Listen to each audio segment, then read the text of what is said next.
At the time that I'm recording this, it is exactly 70 days until the Minnesota Vikings kick off the 2025 regular season at the Chicago Bears at Soldier Field on Monday Night Football. And that is so close, yet so far. And we've reached that point of the sports calendar year where there's not much football going on, except my Winnipeg Blue Bombers are undefeated, and the Miami Dolphins and Pittsburgh Steelers just made an interesting trade earlier today at the time that I'm recording this. But the first big wave of free agency is gone. So is the draft, OTAs, and minicamp. And we are about a month or so away from when training camps start for all 32 teams. But it is the perfect time to do a 53-man 1.0 Minnesota Vikings roster projection. So getting right into it, starting at the top, the most important position in sports. At quarterback, 3 making it, 1 not. J.J. McCarthy is your starter. But I do think that there is going to be a quarterback 2 battle between Sam Howell and Brett Rippon. Hopefully we see a lot of headlines, a lot of highlights from these dudes in training camp and preseason, but I sure hope that we don't see Howell or Rippon at all during the regular season unless the Vikings are blowing out an opponent. Now, within that room, I have a guy out right now, and that's Max Brosmer. But there is no one, I don't think there's really a player outside of, fringe making it that I'm rooting for more than Max Brosmer from the University of Minnesota. KOC spoke highly about him, and it seems like what the Gophers asked him to do in 2024, he did well at it. So I really hope that he pushes and shows a lot in training camp and preseason to make the roster and hopefully develop into a long-term backup option for the Vikings, much like what they wanted Jaron Hall to be when they drafted him in 2023. But for right now, I have J.J. McCarthy, Sam Howell, and Brett Rippon. As for the running back position, I'm excited for these two because I'm a big Aaron Jones fan, and Jordan Mason is one of the most underrated moves that the Vikings made this offseason, trading for him, and that's going to be a nice 1-2 punch there for the Vikings. As for the third running back, I still think it's going to be Ty Chandler. Have him back there on the final year of his rookie deal, handling kickoff duties. I think they trust him with that, so that's how it's going to be there. And then as for your fullback, C.J. Ham, he's been back there since 2017. It's been, 7-8 years? So C.J. Ham making the fullback. I didn't realize he's been on the team that long. So 4 running backs there, counting the fullback. Actually make the fullback its own position. At tight end, love the combination with T.J. Hockenson and Josh Oliver. If you look at a couple of my TikTok videos, you'll see how much I do like Hawk and Josh Oliver. Love the extension for Oliver. As for tight end 3, bit of an unknown there, but we do know how much Kevin O'Connell loves having 3 tight ends. Spoke very highly of Johnny Munt the past couple years, who came over with him from the Rams. He's now in Jacksonville now, but big shoes to fill there. So I have Gavin Bartholomew making it. Don't know much about him except that he is a 6th-round draft pick from Pittsburgh, and him being a 6th-round pick, I think he has the upper hand there and making it and being that tight end 3, hopefully for the foreseeable future. Wide receivers, I have 6 making it. Of course, you have Justin Jefferson, Jordan Addison, Jalen Naylor. No need to say much about them, but behind them, Tyshawn Felton from Maryland. Hopefully he is the Jalen Naylor replacement in a year or so. And hopefully he becomes the wide receiver 3 in the foreseeable future, as Jalen Naylor is likely gone after this year, and hopefully he has another good year as well. I mean, last year he caught a lot of touchdowns last year. I know you have the drops problems, but that is speedy back there. So you have him, those 5, and then those 4 actually. And then Tim Jones coming over from the Jacksonville Jaguars, a special teams ace, and that's something the Vikings kind of need, especially with Trent Sherfield leaving. I think he played a lot of special team snaps last year, so that's kind of your Trent Sherfield replacement. And they have Rondale Moore rounding out the 6 wide receivers there. Now, time to get to the 2 position groups that I am very excited about, because the Vikings went and made upgrades there, which they needed to, especially after watching those games against Detroit and the Rams in 2024. Starting on the offensive line, you have your 2 top-tier tackles in Christian Darrisaw and Brian O'Neill. And then first-round pick Donovan Jackson out of Ohio State.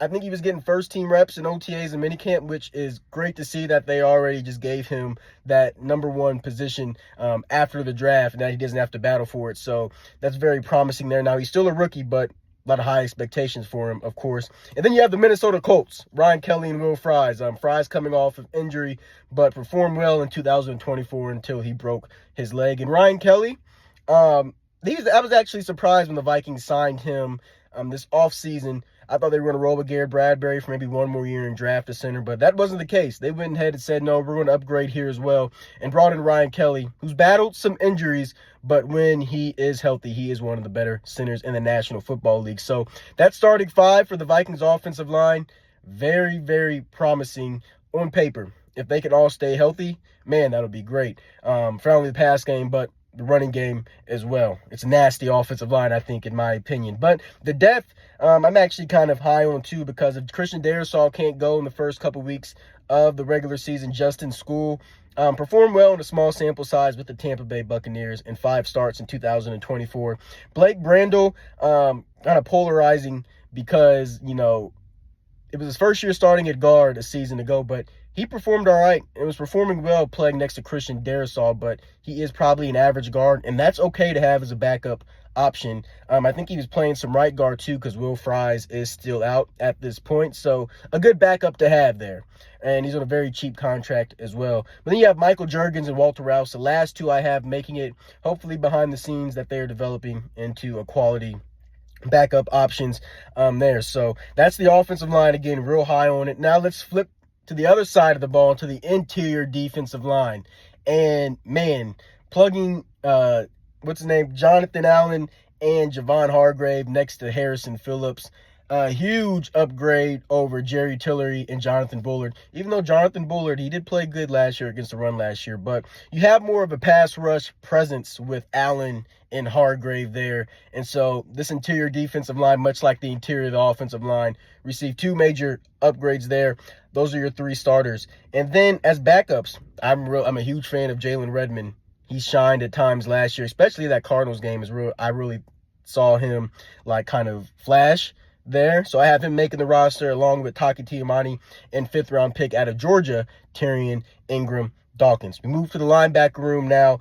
Nothing much changing from last year. Jonathan Grenard, Andrew Van Ginkel, Dallas Turner, your 3 edge rushers or outside linebackers in that Brian Flores defense, and then Bo Richter and Gabriel Murphy. And as for your inside linebackers, Blake Cashman, Ivan Pace Jr., Blake Cashman, he played well last year, and we know how Ivan Pace Jr. is moving forward and stopping the run and blitzing there. But as for the backups, a bit of a change up here. 7th round pick Kobe King, and welcome back Eric Wilson. So that means who's probably out is Brian Asamoah from that 2022 draft class there. As for the safety position, I have 4 making it. Harrison Smith, of course, and Josh Metellus. Hopefully they get that contract extension done. And then it's going to be real interesting to see what this team can get out of Theo Jackson, kind of replacing Cameron Bynum there. Team's high on him, so you just have to wait and see on that. And then you have Jay Ward, who was a late round pick in 2023. Now the cornerback room is one of the most interesting ones because it's kind of the weak point of the team right now in terms of a room, probably the quarterback room as well, because you just don't have a lot of experience there.